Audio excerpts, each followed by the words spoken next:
Selamat datang kembali. Di video ini kita akan mendiskusikan tentang pemeriksaan fasilitas dalam akreditasi rumah sakit tahun 2022 sesuai dengan standar akreditasi Keputusan Menteri Kesehatan nomor 1128 dan surat keputusan Dirjen Pelayanan Kesehatan nomor 1130 tahun 2022.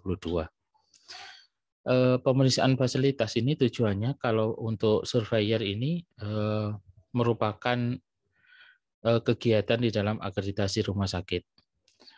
Bagi rumah sakit dengan tujuan pemeriksaan fasilitas ini adalah mampu untuk kemudian membuat perencanaan tentang perbaikan dan peningkatan utilitas prasarana di rumah sakit sesuai dengan ketentuan perundang-undangan yang berlaku. Jadi tujuan pemeriksaan fasilitas ini yang pertama itu adalah untuk fasilitas fisik, termasuk evaluasi konstruksi jika ada. Jadi kegiatan-kegiatan ini melihat prakonstruksi, kemudian dan melihat ikrar rumah sakit. Yang kedua adalah sistem utilitas, misalkan sistem air bersih, air kotor, dan lain sebagainya. Kemudian yang ketiga adalah sistem keselamatan kebakaran, apakah rumah sakit menggunakan APAR, kemudian berapa jaraknya antar APAR, terus apakah menggunakan hidran dan cara bagaimana menggunakan hidran. Kemudian yang keempat adalah peralatan medis. Peralatan medis ini adalah melihat kalibrasi, kemudian melihat bagaimana staf menggunakan peralatan medis, apakah staf menggunakan sesuai dengan SPO yang sudah ada pada masing-masing peralatan medisnya. Kemudian keamanan dan keselamatan pasien, pengunjung, dan staf. Yang keenam adalah pengendalian dan pencegahan infeksi, misalkan melihat jenis-jenis sampah yang ada di rumah sakit, kemudian penyebaran tempat sampah sesuai dengan kebutuhan pelayanan, misalkan tempat sampah untuk infeksi, tempat sampah untuk rumah tangga, tempat sampah sitotoksik, dan lain sebagainya. Kemudian kewaspadaan bencana, apakah rumah sakit sudah mempersiapkan simulasi bencana, misalkan kebakaran, kemudian gempa bumi, dan seterusnya. Apakah bangunan rumah sakit sudah sesuai dengan kebutuhan untuk itu. Kemudian yang kedelapan adalah limbah dan bahan berbahaya.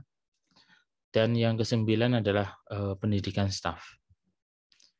Area pelayanan yang dipilih meliputi area rawat jalan, area rawat inap, area tindakan, kemudian area lain termasuk penerimaan pasien, farmasi, dan lain-lain. Surveyor akan memeriksa apakah koridor atau jalan keluar bebas dari bahaya jika terjadi kedaruratan. Pemeriksaan sekeliling ini dirancang untuk mencakup area dengan risiko tinggi dari segi keselamatan dan keamanan.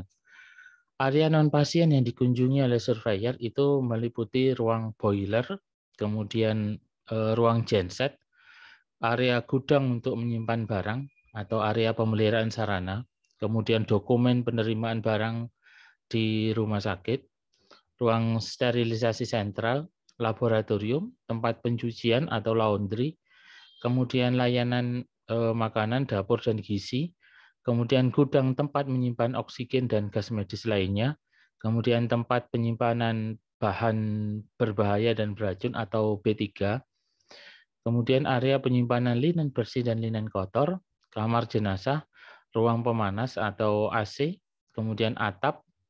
Pada rumah sakit yang memilih helipad, maka ruangan tempat helipadnya akan diperiksa. Tempat berkumpul dan titik kumpul apakah merupakan area yang terdekat dan resiko rendah, kemudian ruang radiologi, kemudian area konstruksi dan renovasi jika ada, kemudian tempat pembuangan limbah sementara atau TPS B3 dan IPAL. Jadi demikian pemeriksaan fasilitas yang dilakukan oleh surveyor di rumah sakit. Semoga bermanfaat untuk kita semua.